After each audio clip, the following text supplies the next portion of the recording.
What it do, boo-boos? I hope everybody is doing well. We are here for our weekend message. Oh, y'all, Shabbat Shalom. We're sun's down Friday night, so we're in it. Rolling into the holy hours. Okay, so our weekend reflection message takes a look at sort of this week and gives us something to chew on for the rest of the weekend. Usually is pensive and reflective of the lessons that we've been working with, and usually kind of gives us a nice like end cap to finish the week out on. And this week's no different. I feel like it's just right in alignment with all of the other messages that we've been having through the week that have been taking us, into our depths. And we've been sort of like wrestling with the ego triggers that still remain and feeling like the depths of our feelings and our, highest peaks and valleys. But I think that we're, coming to the end of it feeling really light and really empowered and really like renewed, right? Just reborn and excited. I think that for a minute there, we were all wrestling with a little bit of just malaise, a little bit of apathy, just coming through, difficult seasons or seasons of a lot of stimulation and excitement and a lot of activity. And sometimes we just need to kind of have like some void and some space and some quiet. And so I think that we are coming on the other side of that. And I don't know, this week has been good for me. I've been running a lot in like the really like hot heat of the day, which I know I'm like a psychopath for liking that. I know most people avoid that, but I love this time of year for like a good hard sweat. And I think it's like really good to purge your lymphatic system and like just cleanse you from the inside out. And I am like a big sweater. Like I will like be just raining into the ground as I'm running, and then I come home and I'm doing push-ups and I'm just like leaving puddles on the floor. But I like it. It makes me feel really good, really clean, and it really helps me feel like a new person. Just like letting go of the old. And so many themes this week have been coming up about cutting cords and purging the past and letting go. And so let's just get into the reading. We're already kind of in there and talking about it. So I love our Radiant Sun Oracle cards. We got fulfillment, but you can see this like ship merchant here is propped up. He's next to his money bag. He's next to his loot there, and he's waiting for the merchant ships to come in. And so he's like, hey, let's see how much money I made on my wares that I sent out into the world, and let's see what they brought back for me to trade here. And he's excited. He's got all new things to already start loading up. So this is like that energy of the ship coming in.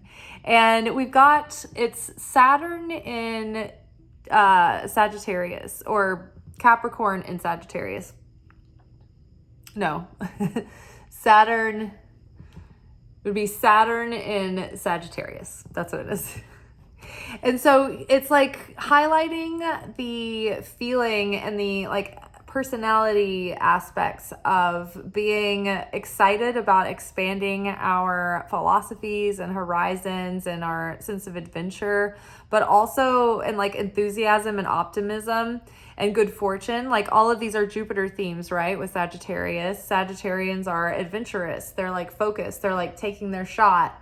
They're expansive. They're, they want to travel. They're adventurous. They want to explore and discover like physical space and philosophy and plumb the depths. And they want to expand their philosophy of life.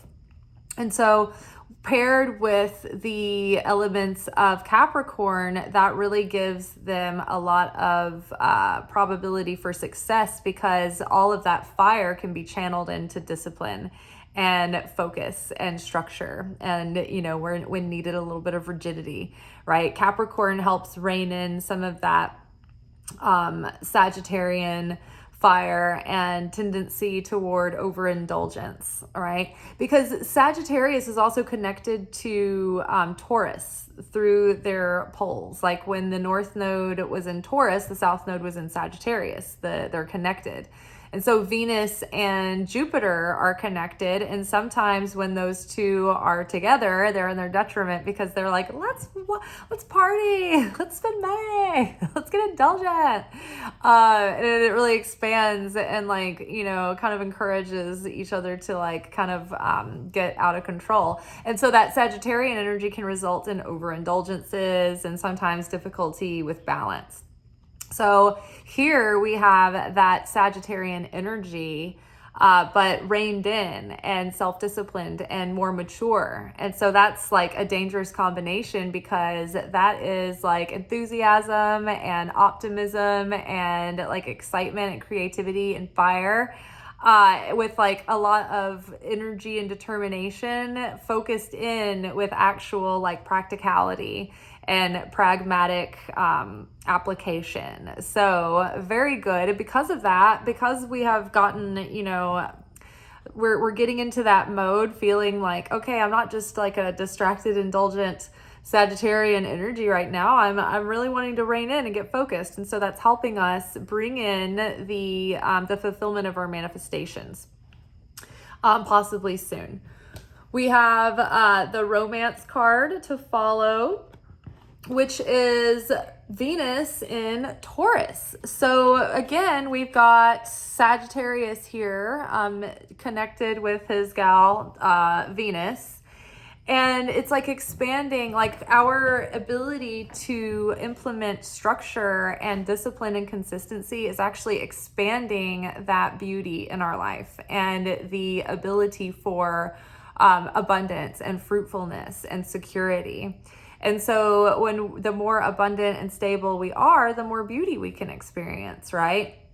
So there's something about this Tauran energy coming through right now. Like the Venus is in its home sign of Taurus. So it's its most like romantic and sensual and loving beauty and style and textiles. And I mean, in the season of Cancer right now, I mean, what Cancer do you know that doesn't love a lush fabric? Show me a Cancer that doesn't love a lush fabric and doesn't like have a great time, talking about that kind of stuff with Taurus, those home luxuries, those home beautifications, like those indulgences. I mean, they're in their element. So I would say right now is also a good time to kind of indulge that sense of romance within your own life. Like during our romance oracle reading last night, there was a lot of encouragement to like hunker down in hermit mode this week for the next week or so and just romanticize your own life with yourself and party with yourself and indulge in things that like make you feel nurtured and like things that you like. Like simple things. Like I love like chopping up a couple of really good cheeses in small like bite-sized sizes, and I just like to eat them until they like kind of melt my mouth with a little bit of wine. Like love that indulgence. I have a stellium in Taurus, so I have a lot of energy and placements in Taurus, and also I'm a Libra rising, so I'm like heavily influenced by Venus. And I have a stellium in Sagittarius. So, I mean, look, y'all can tell, like, I like opulence. I'm like, my couch looks like the artwork from the Empress card. It's all pillows and tufted and buttoned and all that. So you might be feeling a little bit like that, like indulging into like those kind of like visual and like home sensual pleasures that make you comfortable and like surround you with beauty. And I would say go for it. Like the more we can get into that feeling of romance within ourselves, the more it's emanating, and it just brings so much beauty into our life. But it also attracts like more romance, more adventure, others that share that kind of affinity. And so we have convention. This has to do with the themes of the home and your like what's going on under your household. And so there's structure here, there's some restriction, but this is Venus in Capricorn, I believe. So this is sort of like taking that Venus energy and putting some discipline and boundary around it, getting organized. Like, see, this is like this organized, neatly kept garden out front. This is like a traditional, well-kept home. So this is sort of like, again, we've got only 3 players here. We've got Venus, we've got Sagittarius, and we've got Saturn. And this is like, okay, you're really close to like getting this dream that you want and getting out of the restrictions that have been holding over your life and household. You're very close, but just keep applying yourself, keep applying discipline, and keep doing what you're doing with the self-growth and with the self-love and with your tightening up your routines and, you know, focusing your resources, your time, your energy, your money, all of it. So underneath fulfillment, we have 4 of Cups. So it's almost as if when I saw this pairing together, it reminded me of a lesson that keeps coming up recently. I've been talking about it. I saw my one of my Kabbalah teachers talking about it in a way. Like, my bang is like too far over and it looks like I've got a comb over. Yeah, this is me, an old Greek fisherman with a comb over. Hot. Okay, so this reminded me of like my Kabbalah teacher. I think I saw him post like a reel about it. I saw another girl talking about it. I was thinking about this week, particularly. And it's like the universe. Oh, I've been talking about it too with as an example with the dating apps, right? Because we've had in our manifestation oracle reading and our romance reading, it's like this theme we're about to talk about is being touched on. But so many times the universe, or, you know, God manifesting through the universe, won't give you your desire, your dream, your goal, your manifestation until you like almost don't even want it anymore, right? Like, it's not that you've given up, but it's just like you're not like, it's not going to make or break you. You're just like, well, you know what? I'm so tired. If it happens, it happens. If not, if it doesn't. But I can't be so emotionally vigilant anymore about this. And you're just like, I've exhausted myself, right? So this is like this character. It almost looks like me. It's like, I'm just like going to focus on other things. And it's like getting focused on taking your mind off of that cherished goal that's like just so everything. And you're putting all your passion into it, but you're also sort of like delaying your gratification and happiness, thinking that you won't be fulfilled until it comes. When what we have to do is trick our minds and like learn to cultivate the sense of fulfillment before the thing comes, whether it comes or not. It's like we're already there. We're already in fulfillment. So we don't need it to fulfill us. So then we're not lacking. And so then nothing can own us. I can't remember whether I can't remember if it was Family Guy or what.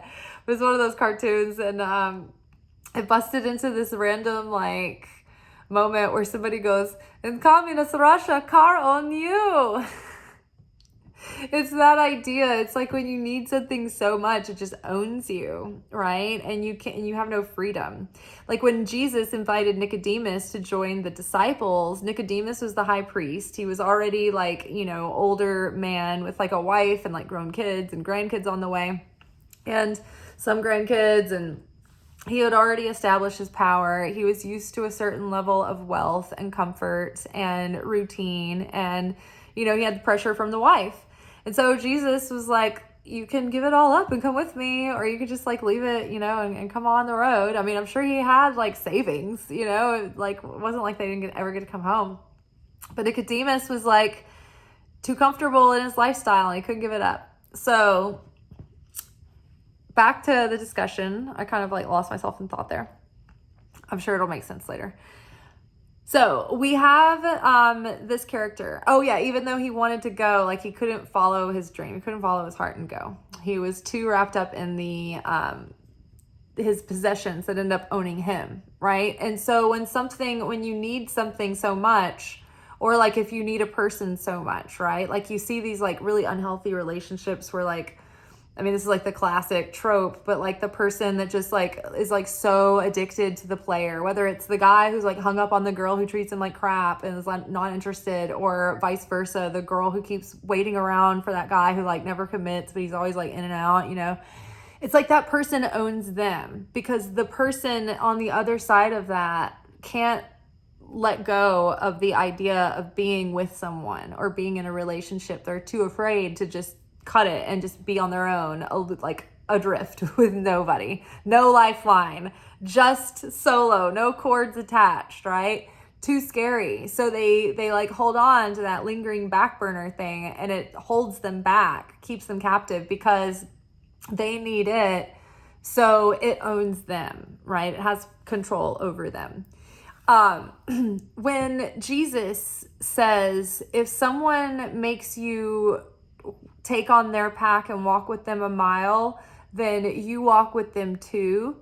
That's not being a doormat. He's not coming at it from that perspective. He's coming at it from, yeah, when somebody's trying to victimize you and you take ownership and you don't let them, and you're like, I'm not victimized. You know what? How about I help you?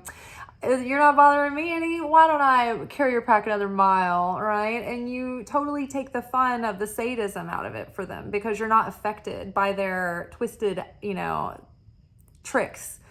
And so you in a subversive way take your power back, and you still own your sovereignty and authority, because yeah, maybe someone's trying to put upon you and set upon you, but if you're there by choice, then they can't. It's impossible. So when you don't need something, then it can't own you, and you can be happy with or without it. And you can maintain your stable continuity without it changing you, without it sending you on a roller coaster of up and down and then self-destruction, right? You've built the vessel, you can contain the light, right? You can receive the light. So when you don't need something so bad and it doesn't own you anymore, and you're free for it to come or go, and you'll live either way, then you're safe to have it. Then you can be trusted with that thing, right? Because you're not going to make it your God, right? God doesn't want you to make anything else your God. God wants to be your God. And so if you can keep your God as your God and not like put graven images on a pedestal, then you are safe to have the fulfillment of your desires. And you can manipulate the energy of the universe and force your manifestation into being. You can get the manifestation, but you don't always get the fulfillment of it. Sometimes you get what you want, but it doesn't satiate you. It doesn't fulfill you. You're like, oh, I thought I was going to be so happy when I got this. And it's even worse, because it didn't satisfy me. It didn't fill the hole. And now I'm just like, what do I have to look forward to? Nothing. I'm completely jaded. Everything's empty. What's the point? Everything's gray. It's so gray. So, you want to be able to tap into that sense of inner fulfillment that is an endless stream of everlasting joy and everlasting appreciation in life. Now, let's get back to this character here, right? Maybe this is the universe saying, here's your big wish, that thing you always wanted over here. And she's turned, she's not obsessed over this anymore. And she's focused on other things right now. She's like, okay, I've got these things in front of me. I'm working on this. I'm doing my thing. And it's almost as if it's like they say, just when you least expect it, the universe sneaks up and startles you with your thing.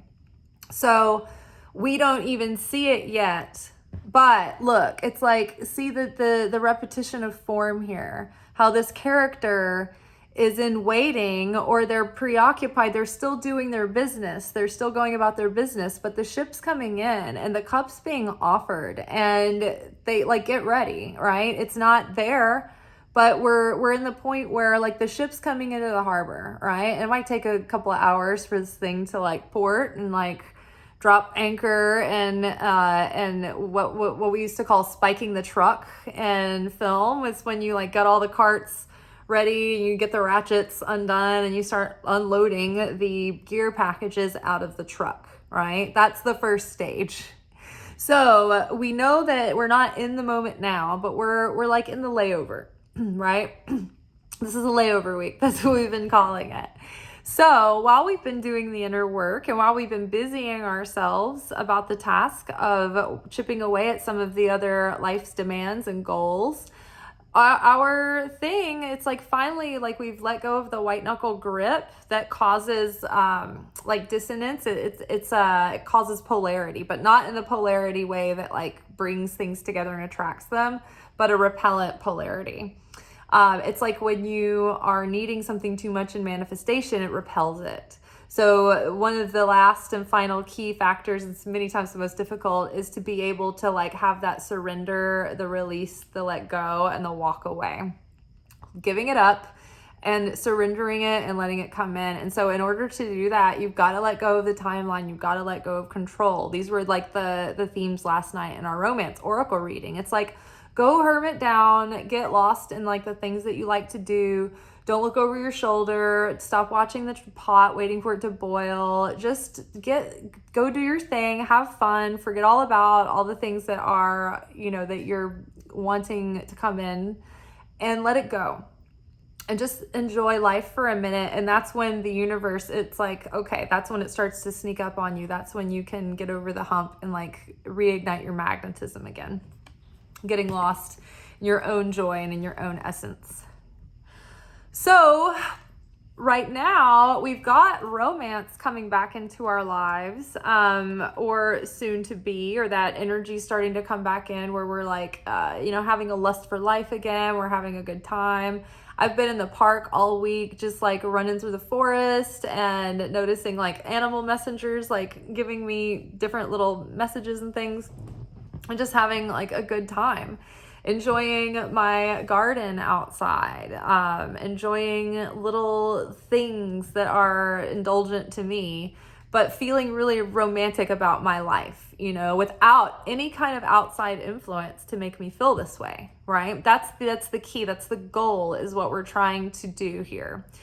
If it's money that you're wanting, then it's like find ways to feel secure and safe, that God is your answer, that God is your provider, that you're going to be taken care of, and find a way to find that relaxation even when you have those moments that are just like, like financial uncertainty that feels like fibromyalgia that just like runs like fire through your veins, or like you don't know what's going to happen, or suddenly you're struck with like, what am I going to do about my future?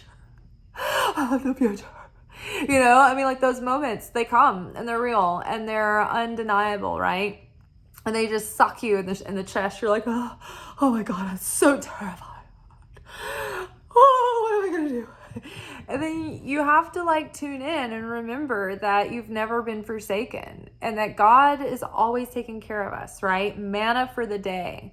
It was very specific that the Israelites only took what they needed for the day because it was an exercise in faith. The faith that they needed out there as a reminder every day when you're out in the wilderness and you don't have any certainty and there's nothing, you don't have anything to cling to, right? There's no structure in sight. You're just like, this is wilderness. Yep, it's I'm alone. There's a dust bowl over there and a tumbleweed, and is that something to eat? No water. Right? You don't have any certainty. But you are growing those faith muscles and you're learning that day by day your needs are met, right? And it's not going to be like that forever. But we go through these seasons so that we become invincible, right? And that we transcend that animalistic fear that makes us so reactive, that can ruin our day and at the day after that and the day after that, right? So we're learning how to be more resilient and bounce back to that feeling of security. So when you want to be more abundant and you want to call in money and you want to call in, more prosperity, you have to feel that way, whether or not you have it or not. And so it starts with overcoming that fear that washes over us, that financial fear, and connecting into source. God is my provider. God can use any channel and any portal to send me provision. And many times God does, right? I mean, how many times have you manifested something out of nowhere that you're like, oh my gosh, I wasn't expecting this. Thanks.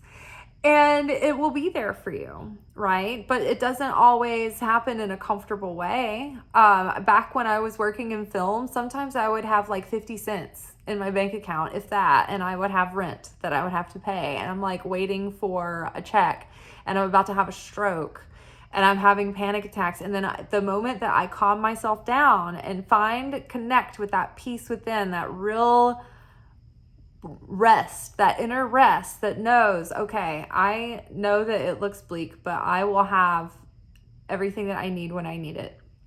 Instantly, something would come through. I'd get a call for a job that would be like, oh, we're going to pay you cash, whatever it was. But there would always be this miraculous moment. And it's so funny. Okay, so y'all know I like to talk about whatever show I'm watching is always like what's really speaking to me in my life. And it's always the oracles are everywhere, right? If you're paying attention. And so if you follow your instincts and your intuition about what it is that your soul kind of wants to watch or listen to, you start realizing that the plot is teaching you lots of things, or the lyrics are speaking right to you.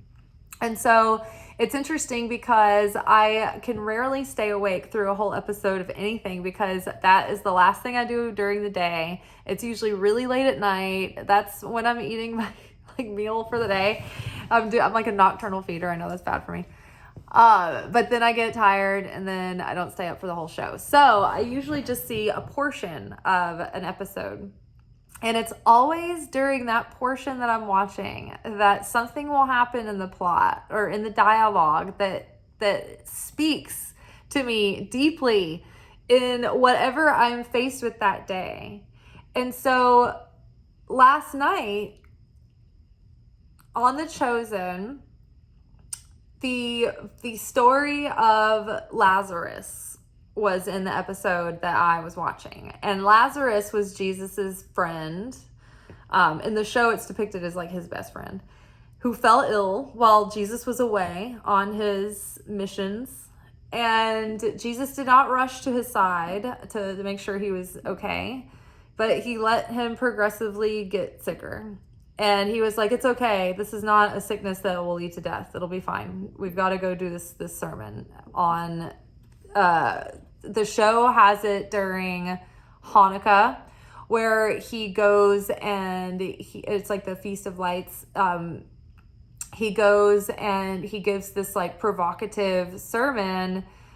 It's not even like the sermon itself isn't that provocative, or it is, but like he's doing it on purpose to start provoking and start speaking out against like the Pharisees and the Sadducees that are like, it's not like the whole church was wrong. It was just like they're the ones that were mostly in power.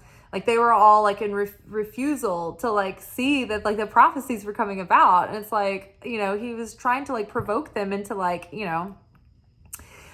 was wanting to divide the religion because he wanted to bring on reform. And he wanted to like get rid of some of the crazy, oppressive, like over the top, rigid restrictions about cleanliness laws and things that just didn't make a difference to people, except it was like almost starting to make their life worse. It was just really meant to help people and like prevent the spread of disease and things like during like more primal times. But it was getting to the point where it was starting to become cruel and oppressive towards the people, because half of the church had been, like gotten super stern with, I think Rabbi Shammai's interpretations were a lot more rigid and restrict than Hillel, which was more concerned with the widow and the foreigner and helping people, right, and all that. So he didn't get to Lazarus in time, and Lazarus died. And so this was the final public sign that Jesus did during his time on earth.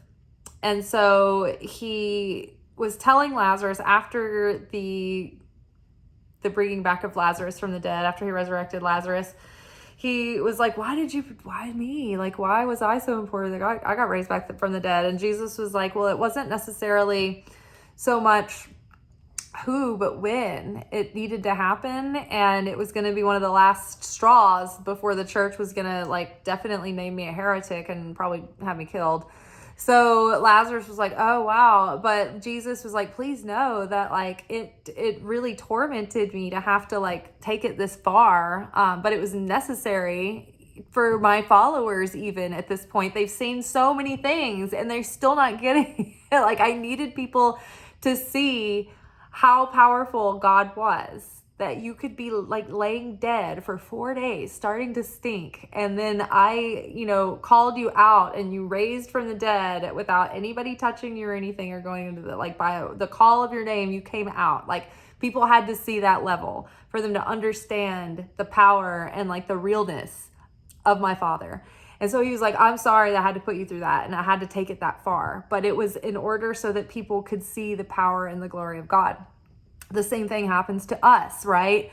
It's just like the most suspenseful movies when we we love the character, we see the character get like beat all to hell. Like the character like that we care about the most in the movies, and the one like when you learn to write screenplays and probably novels too, you have to be ruthless with your character in order to build empathy with the audience. In order for the audience to be invested in the character and to love the character, you have to take the character through hell and back. And so that is like, when we are like the character of the movie where we're just like, oh my gosh, like we're taken to the edge. It's because we're taken as far as we need to see that power, right? And sometimes it's a privilege, even though it feels like a punishment, because think about the people who have very stable lives, very ordinary, they haven't had the depths of the challenges, but they also haven't seen the miracles the way that others have, right? Who have been at the edge of oblivion, at the edge of darkness, and seen someone recover, from whatever the oblique prognosis, or seen, a windfall come in at the last minute and save the day, right? We didn't see, what happened behind the scenes when someone was trying to change someone who had the power to make a very, pivotal decision. We didn't see how close it came, right? But that person did. They knew the miracle that happened, right? You don't get to see that miracle unless you go up to the edge, right? So sometimes it happens that way so that we can see the beauty, right? Life is a rose, and the bloom doesn't come without thorns. It's bittersweet. The most beautiful, precious things in life are bittersweet, because if we don't care about them, then there's nothing to lose, right? And when you open your heart up and you care about something, then there is this automatic dread of the fact that nothing in life is permanent, and everything in life has an expiration date, right? And so we know things are precious and fleeting. And so when we care about them, we have to allow ourselves to also pay the price of the pain that will inevitably come because we love that thing so much.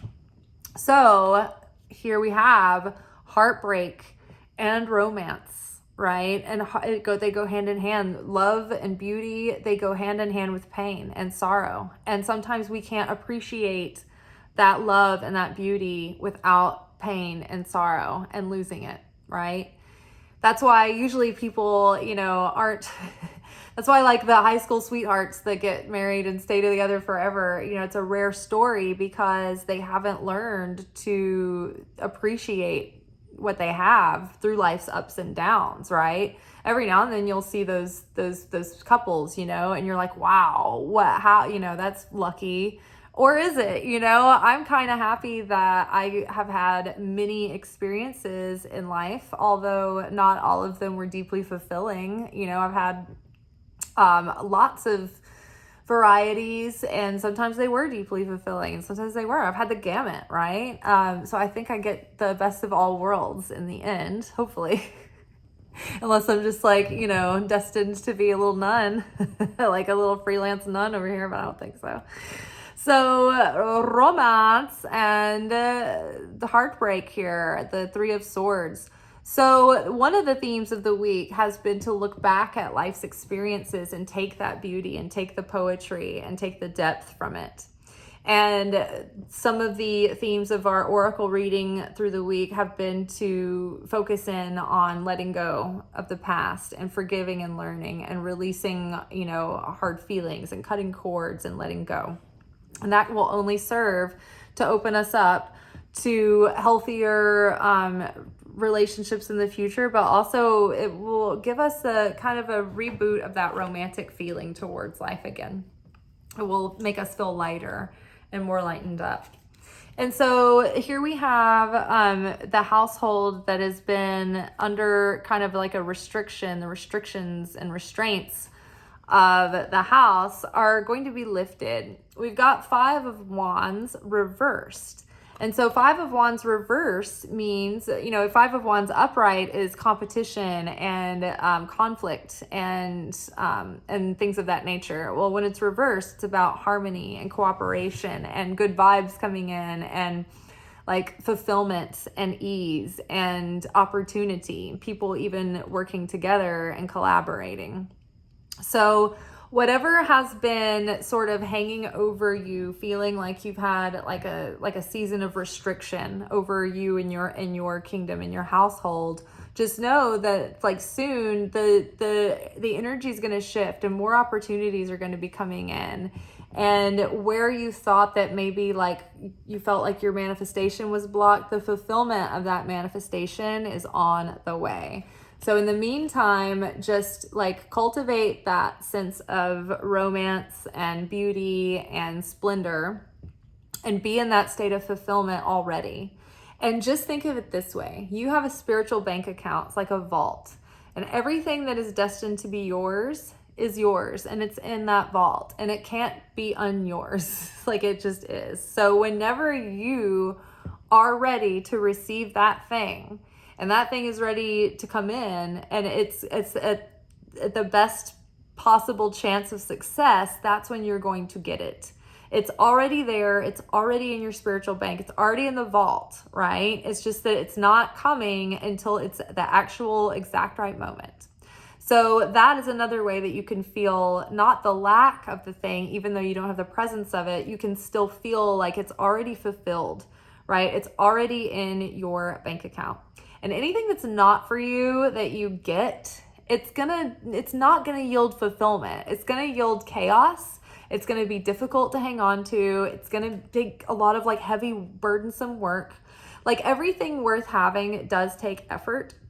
And everything that's of value takes a certain amount of work. But when something is like meant for you, that work it doesn't feel heavy and it doesn't feel like it doesn't deplete you of your life, doesn't suck the life out of you, right? Like no matter how tired I get from making videos or content and I get like, maybe like a little, not burnout, but like just fatigue, I still love doing them. My goal would still be to like make this channel monetized so that I can work less, so that I can make more of this content. In fact, I was like, oh my gosh, I was like, maybe I should, instead of just waiting for this channel to get monetized, I was like, I could create a Patreon and I could create specific content for the Patreon, right? That's different from this content. So you guys give me some feedback. Let me know. Would y'all be interested if I started a Patreon? I don't know how it works. I've never looked into it. So I don't know if it's based on each individual person's chosen donation, like pay what you can, or if there are tiers or options or whatever. I feel like I would probably, I don't know, the pricing would be somewhere in the neighborhood of Netflix or a little bit less, something around there, where it would be reasonable for people to like add that into their expenses. But yeah, let me know what you guys think about that and if you'd be interested. All right. So good things are coming, a positive shift in energy, a positive change in circumstances, but get excited because I believe that the ship is about to come in. And that could mean love and money. It can mean adventure, whatever it is that you've been wanting to bring into your life, that you've been working towards. And you're like, I cannot give up on this thing or things, this vision of your life. It's starting to take shape. And so the cup is going to be presented shortly. All right, y'all. I will see you tomorrow night for our Secret Teachings of Jesus segment of the week, which is becoming everyone's favorite playlist, which I'm excited about. And until then, I'll see y'all tomorrow. Be good, but not too good.